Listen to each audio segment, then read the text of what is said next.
I'm continuing with the reading of this book called The Secret Science by John Baines. I'm finding that I'm not agreeing with absolutely everything he says, but I'm going to finish reading this book anyway because I began it. So take what you can that resonates with you. Magicians and Spiritualism. What we have covered up to this point opens the door for all those who wish to investigate further the causes which determine their luck, as we have given some pointers which will enable them to elucidate this mystery to a certain extent. Here I must warn those who approach magicians or soothsayers to read their future or to promise them luck and wealth or love. These charlatans are truly accumulators of highly dangerous magnetism emanating from the passionate desires of their clients. Through these soothsayers appear the astral shells, or the animal part, which survives for a certain time after death. These beings only seek their own survival, feeding on the flow of energy produced by emotions. These shells entangle the petitioners in a web of lies and bad advice, which in the end wrecks them. The same occurs in spiritualist seances, during which these lower beings appear to deceive the unwary, who believe that the spirit of the departed has materialized. If they think it over, they will realize that the spirit is solely energy and cannot materialize through a body that is already occupied by another spirit, that is its legitimate owner. This spiritual presumption is similar to endeavoring to capture a radio transmission from Mars with a small battery receiver. Those who attend these spiritual seances do immense damage to themselves when they throw open their psyche to the filth of these vampires. On the other hand, they retard the evolution of the genuine spirit which was in contact with this animal principle when the individual was still alive. Because a certain sympathetic relationship is maintained, the spirit cannot reach higher planes until the astral shell has completely disintegrated, and this is made difficult when the shell is fed from energy produced during these materializations. Selfishness and group life. The greatest enemy of a human being is daily life with its routine problems and events which cause tedium and boredom for the individual who lives without an impersonal ideal for the benefit of humanity. Some live wrapped up in themselves, thinking only of their own problems and ambitions, without taking any part in the immense movement which is collective life, and to which one and all should contribute their own grain of sand. These people are similar to a leg detached from a body, desiring to take steps on its own. Fortunately, in different parts of the world there are movements, such as Rotary clubs, highly beneficial for the conduct and spiritual life of society.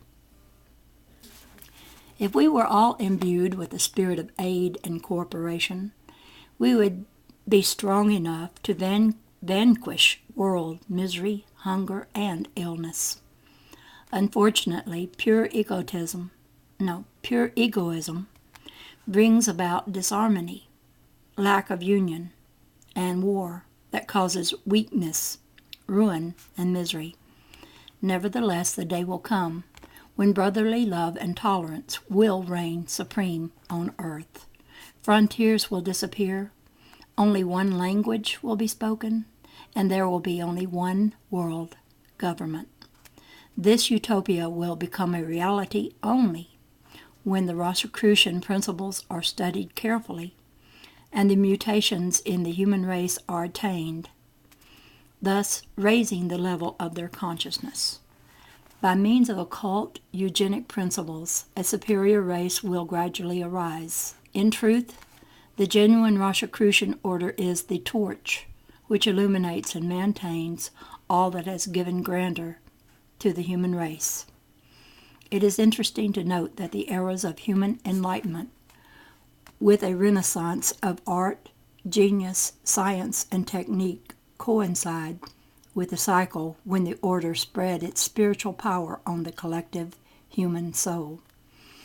Let us reflect for a moment on the quality, power, and origin of that divine power which converted the beast into man. Many people feel unfortunate, misunderstood, or displaced, complain that they are misunderstood by others, that nobody helps them, and that others only remain indifferent. A good human relationship is impossible among egoists who seek to convert the rest to their way of living.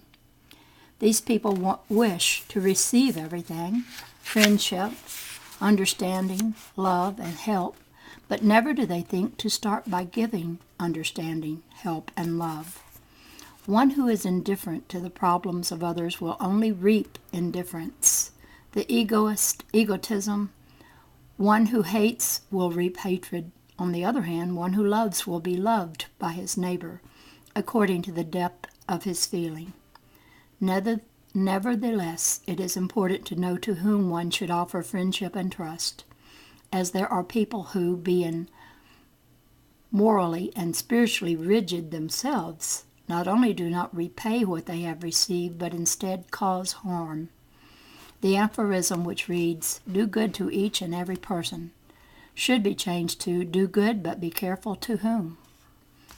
Those who are disillusioned with life, the skeptical and the embittered, will find new life and renewed spiritual energy and intellect if they contribute to collective good works. Health, strength, youth, and beauty are the qualities of the soul. They are the physical evidence of poise and energy. Everything that comes to pass finds its explanation in the mind, as it is there where changes that become evident in the physical body are produced. Tension and relaxation. Nervous tension is one of the great enemies of psychophysical equilibrium. Modern life is so frantic, variable, and changing that an individual must make a tremendous effort to face events. Rapid scientific and social changes produce a state of insecurity. Thus the time comes when repeated efforts to face the changes have become so strenuous that they contribute to exhaustion, with all the well-known symptoms of nervous tension, irritability, insomnia, digestive disorders, anxiety, and anguish. We will give some helpful guidelines for those who suffer from tension. First of all, it is most important to put one's daily life activities into methodical order. For one of the main causes of tension is impatience or anxiety caused by trying to solve all problems simultaneously. To develop patience, the basic rule is to be able to relax. An excellent exercise is the following. Daily take 20 matches and put them into a heap on the table. With the left hand, transfer these one by one to the other side of the table. The only thought at that time should be on what is being done, without any other distraction.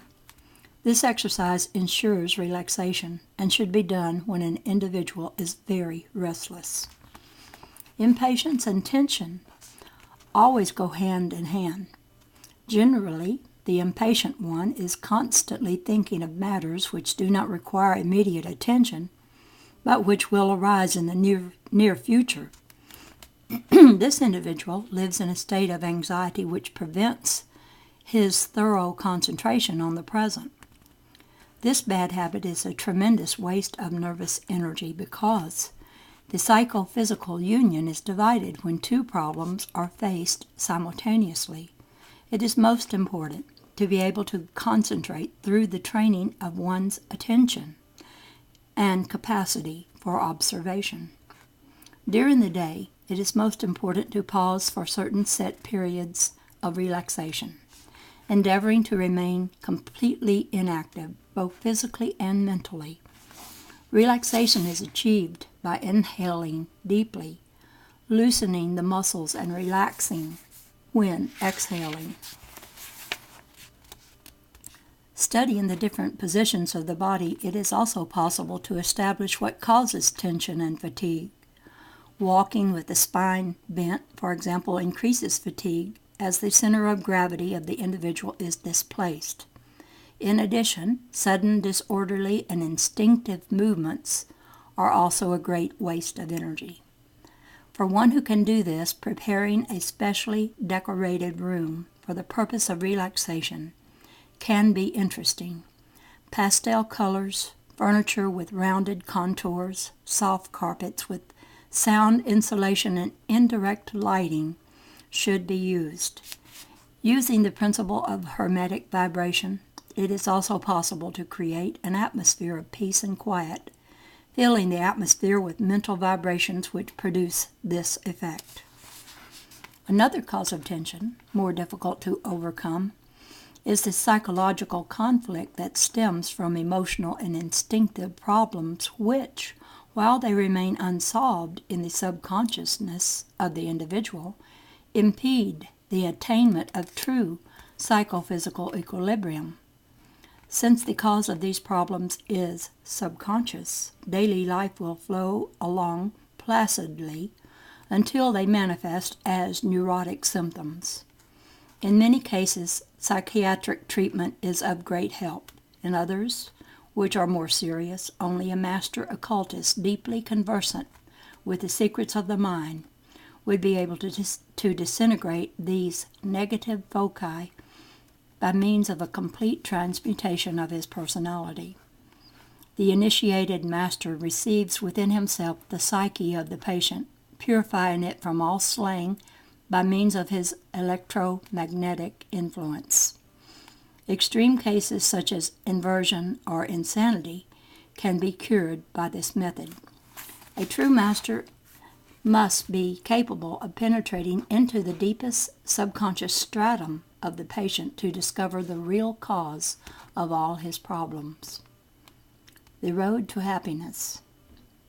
Many readers who began the study of occultism will probably feel baffled upon realizing that this is presented as the only remedy for all evils. I must call attention to the fact that occultism is the study of essence and origin of life, the study of mankind and his complex relationship with nature and the universe. When man has within him the divine spark, he has deep within himself the realization of all possibilities. To unite oneself with this divine spark is to reach the heavens and attain true and real happiness. Real happiness cannot exist when there is no peace within us. And who can boast of having this? Who can keep completely calm in the face of life's sudden change of fortune? This internal peace cannot be attained with all the riches in the world or with a title of any kind. A homeless beggar might be happier than a millionaire who lives in a palace. Happiness is an art which must be cultivated very carefully. This art is the ingenious and childish capacity to enjoy things in their natural form. Enjoy a sunset, the fresh morning air, the song of the birds and contemplation of nature, to marvel at the multiple forms of life which emanate from God's inexhaustible creative power, to enjoy the simple things within our reach, and not to yearn for unattainable and grandiose horizons. For an alert and conscious man, taking a short walk can be a most wonderful adventure. To feel alive, to exist, to be, to feel life flowing through his veins, the impulse of nervous currents, the heartbeat, the creative power in his hands. To see and feel the corpuscles of life which float in the air, the odor of life, the warmth of human consciousness, the breathing of the planet, the emotions and thoughts encountered from his fellow men, the constant and powerful pressure of the divine spirit, the intelligent power of each organ of the body, which fights and strives to keep alive. To be in contact with these, to help them, is to be the Lord and captain of his small world. This is being alive, being awake, being conscious. The intelligent regenerative power, which keeps life in the human body, tires and becomes exhausted when the mind does not cooperate and give support. When an individual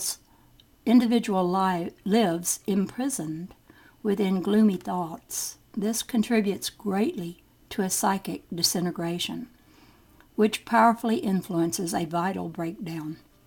Old age is a progressive defeat of the creative forces by a destructive or disintegrating power. Because the mission of the creative power is to maintain life, the disintegrating force must destroy all that is old, worn out, and stationary to create new forms of life. Life works for death and death for life.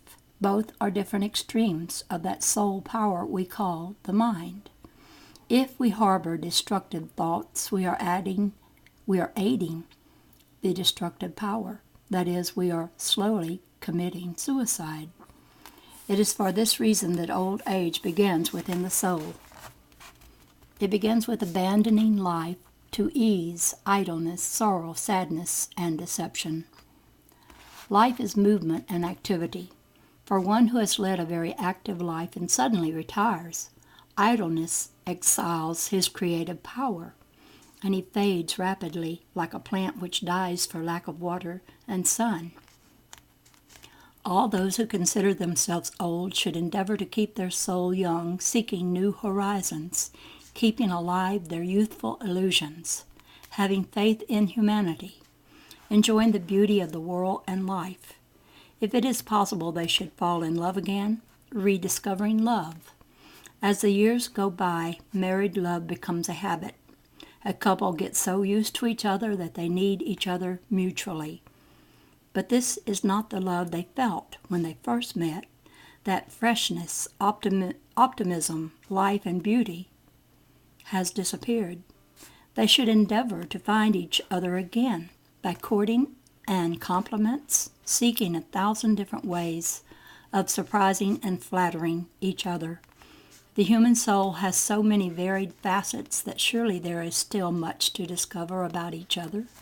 Life is change, while stagnancy and lack of movement cause death. Overeating is also one of the main factors of premature old age. This overloads the digestive system, which becomes greatly fatigued, and its native occult intelligence ends in fatigue. Whoever wishes to prolong his youth should undergo periodic fast, either total or partial. The secret of life is the alternation of activity and repose. A good example of this is the heart, which beats more than 100,000 times per hour.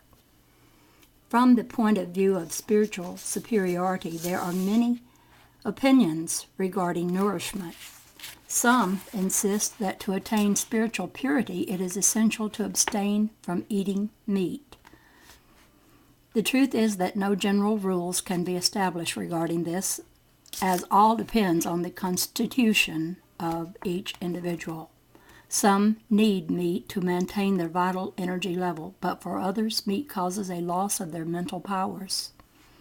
Some meat, pork for example, has a particularly low and heavy vibration, and eating it considerably reduces mental activity. This is verified by analyzing the psychology of those countries which consume large quantities of pork. Alcohol, taken in excess, notoriously lowers the level of consciousness, and tobacco produces the atrophy of certain sensitive brain centers, also related to consciousness. The specter of death does not frighten anyone who has raised his sights, and with the investigation of life's secrets understands that death is only the birth of a new form of life. Surely birth on the physical plane is more painful than birth on the spiritual plane. For the true occultist, death only signifies shedding one wrapping to continue life in the invisible world and a return to earth in due course. Anyone who genuinely feels spiritually restless and meditates deeply on these concepts will know with certainty the road to be followed.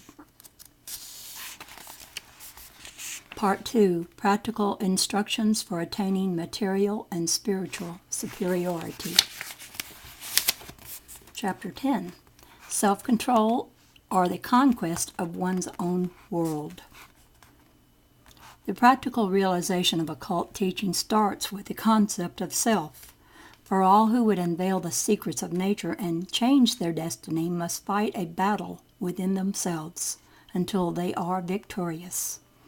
This is finding oneself, as the ego generally remains unknown and in the shadows. Within the individual arise innumerable tendencies, desires, and emotions, which split his personality, causing him to appear to be complex and fickle, acting and reacting according to the outside influences which occur during his life. Due to living in a material body, there is a perpetual struggle between what the spirit or ego desires and what the body or mass desires, which always ends with the mastery of the body over the spirit. This situation grows more serious when the ego and entirely organic sensations become identical. I am hungry or I am sleepy refers exclusively to corporal states reflected in the ego and oblige it to proceed according to these sensations. The ego is like a person who is pulled in various directions at the same time. Conscience cannot exist when the ego is mastered by rival forces which push it where it does not desire to go. If we wish to be conscious, we must conquer our instincts, feelings, and emotions, so that the ego will at all times be the master and not the slave. It is not unusual to encounter individuals who act against their principles and wishes. This is because the ego at that moment was mastered by a powerful, baser force. As the body is our concrete manifestation, visible and tangible, we put into order this complex factory in which each workman controls the owner or employer. Our body is a veritable world in miniature, where each organ represents a planetary body and acts for the benefit of an intelligent all, which must be the owner and governor. In order to unite the energy under the mastery of the ego, it is essential to have a permanent and stabilized center of gravity, that is, an ideal which here on earth is similar to the root of a tree.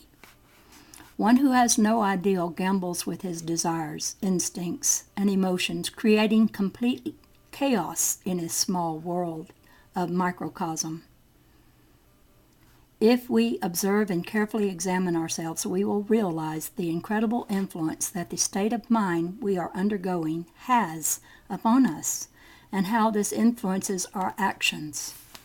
These psychic states are produced by whatever good or evil penetrates our mind. In other words, we are a species of creatures of chance. The many suggestions that we receive condition our psychic state, either positively or negatively. The subconscious is a fertile ground which conceives all seeds, either good or bad. Parallel to the suggestions received from outside, there are desires which are born within the physical mass or body and are only concerned with their own satisfaction and pleasure. Passion masters man in a lesser or greater degree according to his spiritual evolution, and inevitably leads him to goals never desired by the true and sole ego or spirit. A man mastered by passion is not conscious or intelligent and descends to the level of an animal which is only guided by his instincts. It is difficult, nevertheless, to distinguish between the passion and the desire of the ego. This can only be attained by careful self-observation. Passion, as the word indicates, is a passive state. that is, a state in which the individual carries out a female function of conceiving within his soul a desire, which was received from without as a vibration, later to become manifest as a desire which was born within himself. A high percentage of that desired and accomplished by the individual as his own are fields of vibration which have penetrated from without or were born of his psychological self, which of course does not represent his ego in any way whatsoever. Due to the fact that the physical body is the dwelling place of the ego, there is constant conflict between the will of the body and that of the spirit.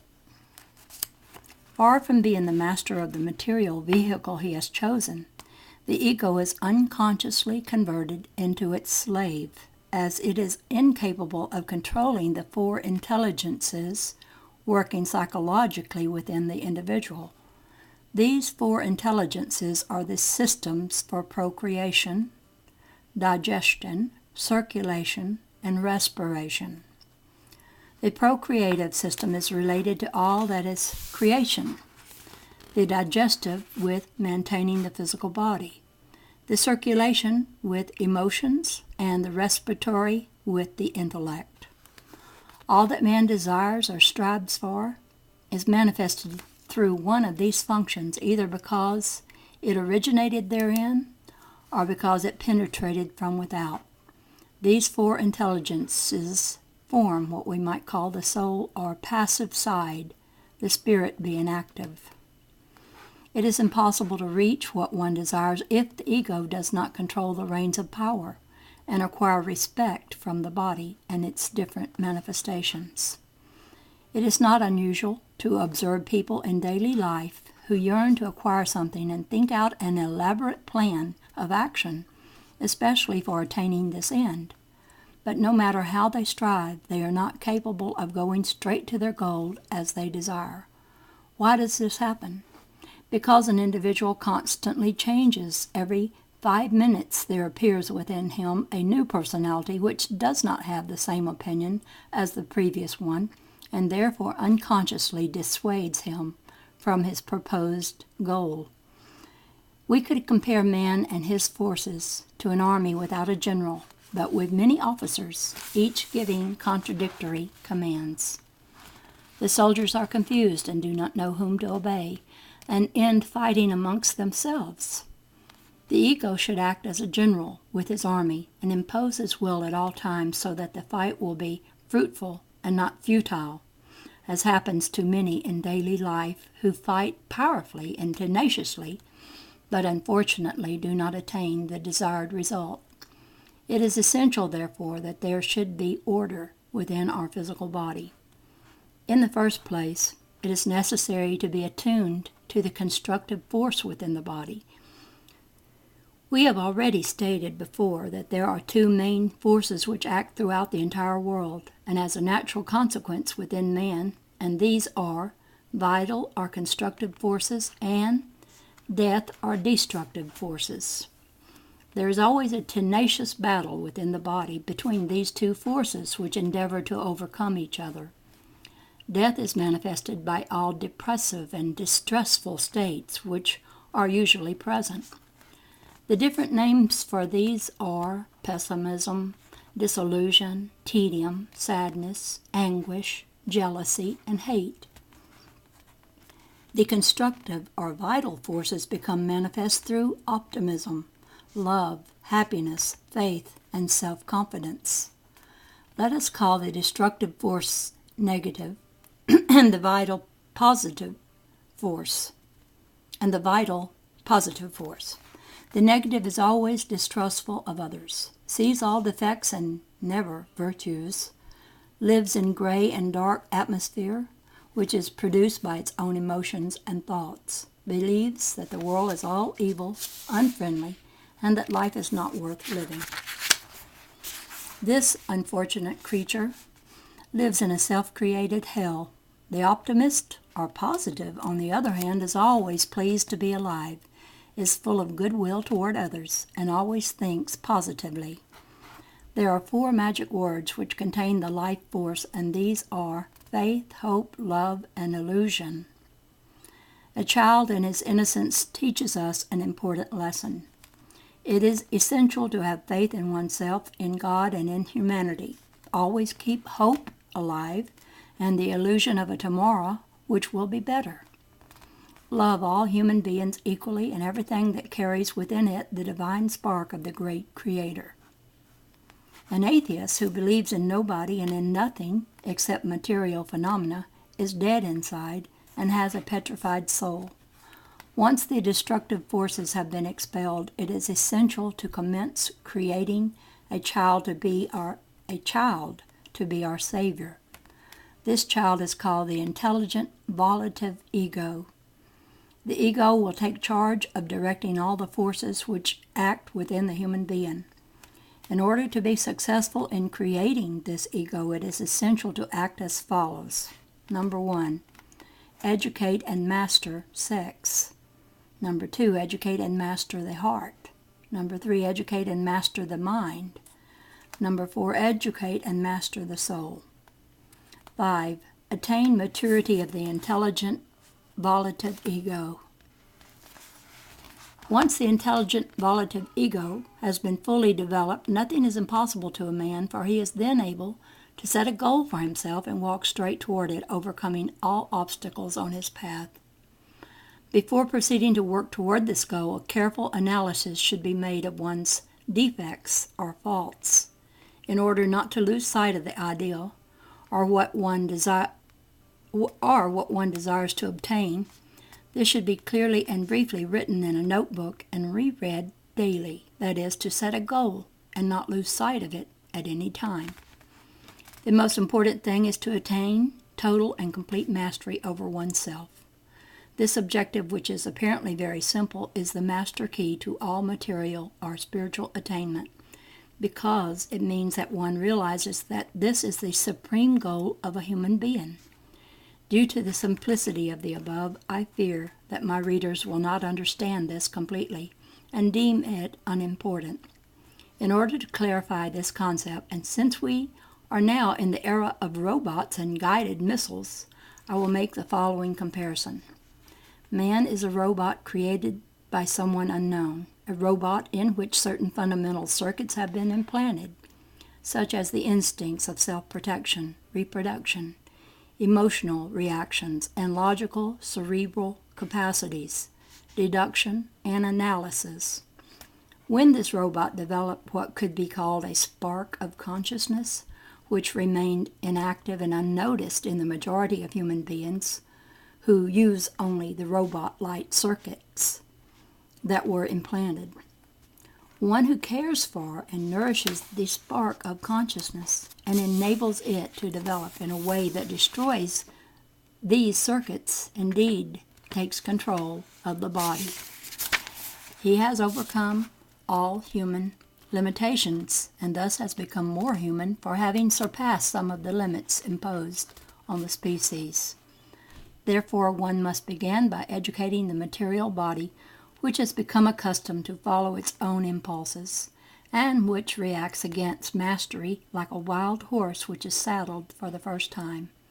The body knows that if it does not fight, it will lose its mastery over the ego, which will become its lord and master.